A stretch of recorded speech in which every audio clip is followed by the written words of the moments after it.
안녕하십니까. 메신저 뉴스 김석규입니다.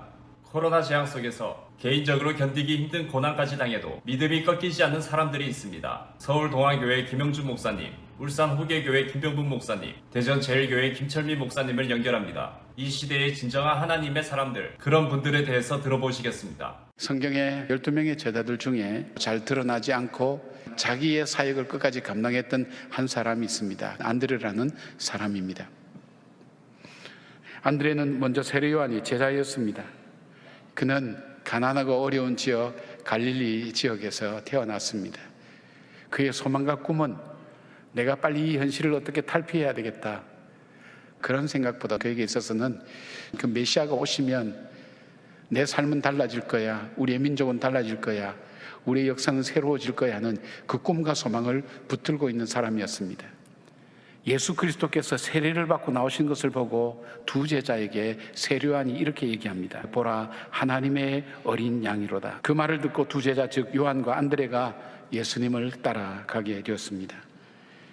그가 제일 먼저 집으로 돌아와서 자기 형인 베드로에게 내가 메시아를 만났다고 제일 먼저 얘기합니다. 그가 이야기하는 것뿐 아니라 자기 형을 데리고 그 메시아 되신 예수님께로 데리고 가는 것을 보면 바로 이 안드레의 관심은 다른 어떤 것보다도 자기 살아가는 삶의 문제나 환경의 문제나 고난과 시련의 문제 어떤 것보다도 메시아를 만나는 것에 우선순위가 있었고, 메시아의 말씀 앞에 순종하며 메시아를 따라가는 것에 그의 삶의 우선순위가 있는 것을 보게 됩니다. 우리가 신앙생활을 할 때에 오직 우리가 관심이 예수님께만 있다면, 문제가 우리의 교회에 있다 할지라도 그것이 내 삶을 흐트러 버리거나 어렵게 만들지는 않는다는 겁니다. 왜냐하면 내 우선순위 관심이 예수님께 있고 그 예수님 한 분만으로 나는 만족하고 그 예수님 때문에 나는 신앙생활을 한다고 그런 믿음과 확신을 갖고 있다면 우리의 신앙은 흔들리지 않을 겁니다. 안드레는 변함이 없었습니다. 인간의 진정한 회복과 소망은, 참된 소망은 바로 이 메시아를 통해서만 이루어진다는 확신을 가지고 있었습니다. 예수 그리스도 외에 그에게 더 필요한 것은 아무것도 없었습니다. 그는 결국 메시아 예수 그리스도를 위하여 자기의 생명까지도 바치는 순교자가 되는 것을 보게 됩니다. 미 상원의원 전 목사였던 리차드 헬버슨 목사님은 이런 말씀을 했습니다. 처음에 교회는 살아계신 그리스도를 주님으로 따른 사람들의 모임이었다. 그러나 교회는 그리스로 이동하여 철학이 되었고, 로마로 옮겨가서 제도가 되고, 유럽으로 넘어가서 문화가 되고, 마침내 미국으로 왔을 때 교회는 기업이 되었다. 어떤 분은 한마디 더 붙였습니다. 이 미국의 교회가 한국으로 와서 무엇이 되었을까요? 대기업이 되었다. 그렇게 얘기합니다. 예수 그리스도가 더 이상 관심의 대상이 아니라는 거죠. 예수 그리스도를 통해서 무엇을 할 것인가를 생각하고 무엇이 나에게 유익인지, 나에게 즐거움을 주는지를 찾지, 예수 그리스도만이 참된 소망이고 그 예수님만이 내 삶의 유일한 소망이라는 생각을 더 이상 갖지 않는다는 거예요. 그러니까 그것이 다른 문화를 만들고 예수의 생명력을 잃어버리게 된다는 것입니다. 어쩌면 저와 여러분은 내 삶의 문제 앞에 허덕이면서 예수님이 마치 계시지 않는 것처럼 낙심하고 절망하며 살아가고 있지는 않습니까? 지난 주간에 한 친한 친구 목사님으로부터 편지를 받고 굉장히 마음이 무거웠고 아팠습니다. 이 친구는 특히 학문적인 재능이 뛰어나서 중국의 유수한 학위를 취득한 중국 통이었습니다. 그래서 중국 선교사로 20년 넘게 파송받아서 열심히 섬기다가 최근 중국 정부의 기독교 탄압 정책으로 추방을 당하게 되었습니다. 하지만 이에 굴하지 않고 자신의 전 재산을 틀어서 우리나라에 있는 중국 사람들, 중국인을 대상으로 건물을 임대하여 열심히 외국인 사역을 하고 있었습니다. 그런데 작년에 코로나로 인해서 대부분의 중국 사람들, 외국 사람들이 자기 나라로 귀국하고 거의 남지 않게 되었고, 겨우 출석하는 사람들이 주변에 노숙자들이었다고 합니다. 당연히 경제적인 어려움이 닥치고 그 경제적인 어려움을 타개하고자 중국 음식점, 음식 기술을 배워서 중국 음식점을 여는 그런 계획을 세우고 음식점을 이제 개업을 했습니다. 처음에는 좀 되는 듯 하다가 최근 배달 비용이 올랐다고 합니다. 그래서 배달 비용이 올라서 손수 오토바이를 타고 배달을 하고, 그러다가 얼마 전에 야간 배달을 나가다가 그만 큰 사고를 당하고 말았습니다. 결국 많은 손해도 보고 음식점도 문을 닫았고 몸도 아프고 교회도 큰 어려움을 겪게 되었다는 내용의 편지가 그 요지였습니다. 그래도 다행인 것은 그럼에도 불구하고 하나님은 여전히 자신을 도울 것이며 자신도 당당하게 살아갈 것이다 하는 그런 내용이었습니다. 코로나로 이 목회자가 이 정도 어려움을 겪고 있는데 지금 보통 성도들 삶 역시 어려움을 겪고 있는 것, 많이 어려움을 겪고 있는 것이 현실이라고 여겨집니다. 하지만 여러분, 이러한 고난 중에서도 하나님께서는 항상 우리에게 희망을 주시는 분임을 믿으시기 바랍니다. 저는 이번에 우리 조이덕 집사님 정말 큰 병고를 당할 뻔했어요. 배달을 하시잖아요. 밤에 오토바이가 멈춰 서 있는데 뒤에 와서 추돌을 했어요. 헬멧이 다 깨지고 헬멧 안에 피가 다 흥건히 고일 정도로 그렇게 크게 다치셨습니다. 가까운 병원에 갔는데 그 대학병원에서 손사래를 치면서 이제 밤 11시, 12시 됐으니까 수술팀 못 모은다.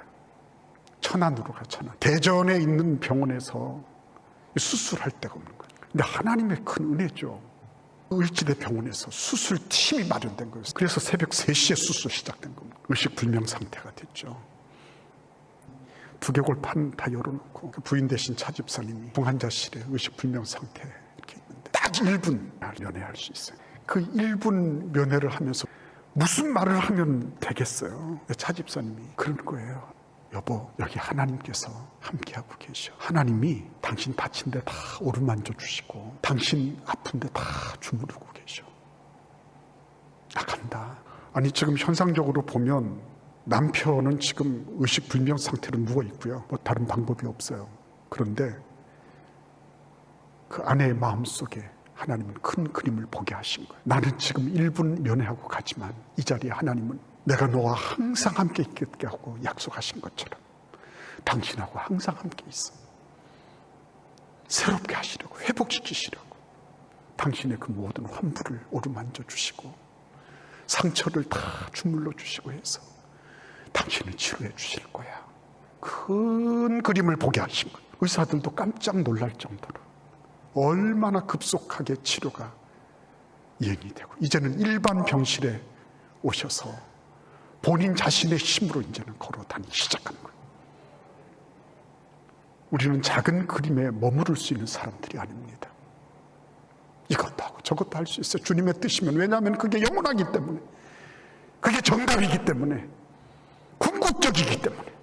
그리고 지금도 정말 힘든 그런 그림이 있을 수 있어요. 그러나 그것도 하나님은 합력하여 선을 이루시는 분이신 것입니다. 그래서 그 믿음을 가지고 오늘도 강하고 담대하게 나아가는 그런 은혜와 축복이 있기를 기원합니다. 부산해관교회 조성일 목사님, 고양 삼성교회 김영선 목사님, 남양주 별내동안교회 나강영 목사님은 신앙인들이 나쁜 세력을 이겨내기가 쉽지 않은 이유와 그 극복 방법에 대해서 들려주십니다. 어떤 부자에게 청지기가 있었습니다. 이 청지기는 상당한 권한을 가지고 있는 종입니다. 주인의 재산을 관리하게 되고 그리고 다른 종들을 관리하는, 말하자면 회사의 소유주는 아니지만은 전문 경영인 같은 사람이라고 할 수가 있을 겁니다. 근데 이 사람이 능력이 없습니다. 그래서 회사에 손해를 자꾸 끼치게 되는 거죠. 주인이 이 소식을 들었습니다. 이제 정리하고 일 그만두라고 그렇게 얘기를 하는 거죠. 그때부터 이 청지기의 생각은 굉장히 복잡해졌습니다. 자, 이 청지기의 생각을 한번 읽어볼까요? 3절과 4절입니다. 청지기가 속으로 이르되 주인이 내 직분을 빼앗으니 내가 무엇을 할까? 땅을 파자니 힘이 없고 빌어먹자니 부끄럽구나. 내가 할 일을 알았도다. 이렇게 하면 직분을 빼앗긴 후에 사람들이 나를 자기 집으로 영접하리라 하고, 며칠 후면 일자리가 없어지는데 내가 뭘 하면서 먹고 살아야 되나 라고 고민이 되는 겁니다. 아이디어가 생각이 났습니다. 그리고 그 계획하고 생각한 것을 아주 과감하게 실행에 옮기게 되는 거죠. 자, 5절부터 7절까지를 보십시오. 주인에게 빚진 자를 일일이 불러다가 먼저 온 자에게 이르되 내가 내 주인에게 얼마나 빚졌느냐 말하되 기름 100말이니이다. 이르되 여기 내 증서를 가지고 빨리 앉아 50이라 쓰라 하고, 또 다른 이에게 이르되 너는 얼마나 빚졌느냐 이르되 밀 100석이니이다. 이르되 여기 내 증서를 가지고 80이라 쓰라 하였는지라. 주인한테 빚진 사람들을 일일이 다 불러 모으는 겁니다. 장부를 조작을 하는 겁니다. 그렇게 장부를 조작해서 그 사람들에게 이득이 가게 합니다. 그렇게 이득을 받은 사람들은 이 청지기가 어려움에 처하게 될 때 가만히 있을 수가 없잖아요. 주인이 알게 됐습니다. 이 주인이 어떻게 했을까요? 자, 8절을 여러분 보십시오. 주인이 이 옳지 않은 청지기가 일을 지혜 있게 하였으므로 칭찬하였으니 이 세대의 아들들이 자기 세대에 있어서는 빛의 아들들보다 더 지혜로움이니라. 이런 8절의 해석에 대해서는 해석이 아주 여러 개가 있을 만큼 아주 난해한 구절이 8절입니다. 8절 말씀에 보면은 청지기를 뭐라고 표현하죠? 옳지 않은 청지기라고 말씀하잖아요. 옳지 않은 주인은 말이에요. 칭찬하는 게 결코 아닙니다.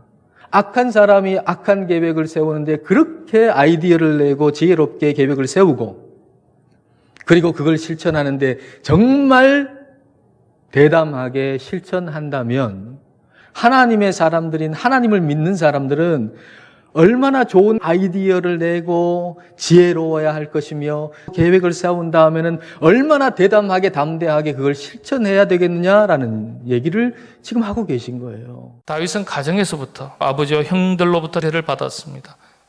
장인 사울 왕으로부터는요, 죽음의 위협을 받는 등 수많은 배신들을 계속해서 경험합니다. 이뿐만이 아니죠. 자신의 어리석음 때문에 아들이 죽는 것을 보게 되고요. 그런데 놀랍게도 다윗은 수많은 상처와 분노를 경험할 때마다 하나님을 먼저 찾고 그 앞에 엎드립니다. 시편 139편 제가 읽어드리겠습니다. 내가 주의 영을 떠나 어디로 가며 주의 앞에서 어디로 피하리까? 억울한 일, 속상한 일, 힘든 일, 지친 일이 있으며 우리는 사람을 찾아갑니다. 이곳을 갑니다. 저곳을 갑니다. 나에게 위로가 될 만한 일들을 찾습니다. 환경을 찾습니다. 근데 다윗은 그렇게 하지 않았어요. 주께로 가서 피한다는 거예요. 다윗의 상처는요, 자신이 스스로 극복하고 그래서 치유한 게 아니에요.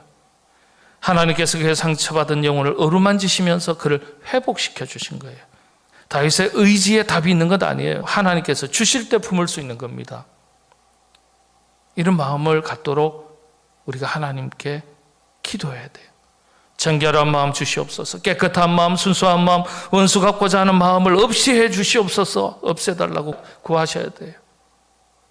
기도할 때 하나님께서 우리에게 이런 마음을 부어주시는 것입니다. 달라이 라마와 함께 티벳의 최고의 고승으로 알려진 칼로 림포체라는 분이 있습니다. 이분이 이런 말을 했어요. 용서는 나에게 상처를 준 사람을 해방시켜주는 일이 아니다. 그 사람을 향한 원망과 분노와 정오에서 나 자신이 해방되는 일이다. 예. 타 종교지만 참 멋진 말을 했어요. 티벳의 고승이 말하기 이미 이전에 주님께서 이 진리의 말씀을 말씀해 주셨어요. 그래서 악을 악으로 갚지 말고 용서를 하되 70번씩 7번이라도 다시 말씀드리면 끊임없이 용서하며 살라고 일러주시는 거예요. 누구를 미워하고 저주하고 자신이 당한 것을 되갚아주고 싶어하는 마음을 품고 사는 것 자체가 불신앙이에요. 미워하는 마음, 시기하는 마음, 질투하는 마음, 분노의 마음, 잘 다스려야 그리스도인다운 그리스도인이 될 수 있습니다. 베드로전서 3장 9절이죠. 악을 악으로 욕을 욕으로 갚지 말고 도리어 복을 빌라. 이를 위하여 너희가 부르심을 받았으니 이는 복을 이어받게 하려 하심이라. 악을 악으로 갚지 말라는 주님 말씀대로 그리스도인의 선한 능력이 바로 이런 것입니다.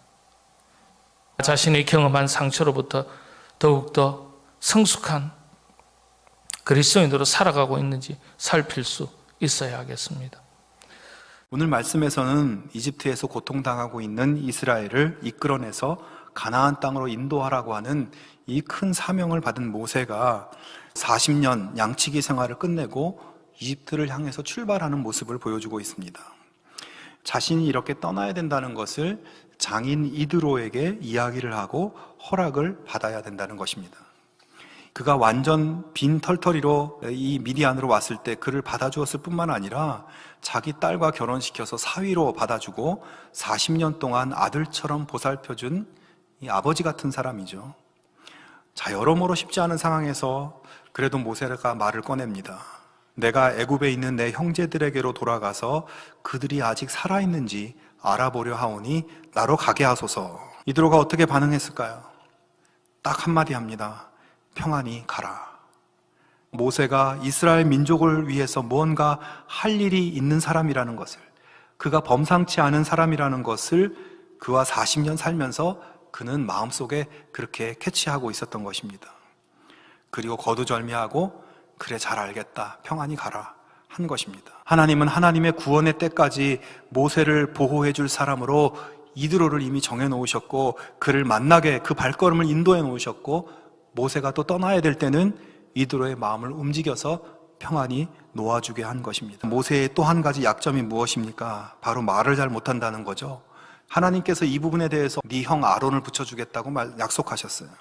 그리고 하나님이 약속하신 것을 이루기 위해서 이번에는 이집트에 있는 아론을 찾아가십니다. 27절에 보면 아주 짧게 이 부분을 기록하고 있는데 여호와께서 아론에게 이르시되 광야에 가서 모세를 맞으라. 결국 아론은 하나님의 명령대로 호렙산으로 가서 모세를 만납니다.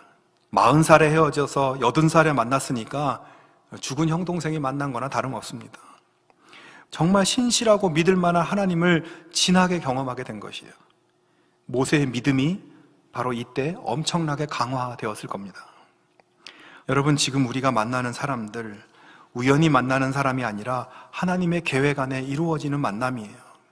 우리가 하나님 자녀로, 하나님 사명자로 살 때 낙심하거나 포기하지 않도록 하기 위해서 하나님이 우리를 서로 만나게 하신 것입니다. 내가 혼자가 아니라 하나님 보내신 사람들에 의해 둘러싸여져 있고 하나님이 어떤 모양으로든지 지금 나를 위해 일하고 있다는 그 믿음으로 담대하게 승리하는 사명자의 삶, 믿음의 삶 살아갈 수 있기를 주님의 이름으로 축원합니다. 경주 남부교회 김상준 목사님, 부산 진교회 신충우 목사님, 부산 항서교회 나재천 목사님은 신앙인이 가장 경계해야 하는 교만과 무관심에 대해서 구체적으로 말씀 주십니다. 미국의 유명한 부흥사였던 D.L. 무디는 다음과 같이 모세에 대해서 말했습니다. 모세는 처음 40년 동안에는 자신이 대단한 인물이라고 생각하며 살았다.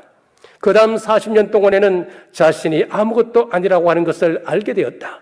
그리고 마지막 40년 동안에는 아무것도 아닌 자를 하나님이 들어서시면 권능자가 될 수 있음을 아는 삶을 살았다라고 했습니다. 무슨 말입니까? 처음 40년은 애굽에서 왕자로 호의호식하며 좋은 교육을 받으며 세상 부러울 것 없이 살았던 사람이었습니다. 자신은 굉장히 잘난 사람이라고 스스로 생각했습니다. 교만했다고 하는 것이지요. 그리고 두 번째 40년은 살인사건으로 인하여서 쫓겨 도망갔습니다.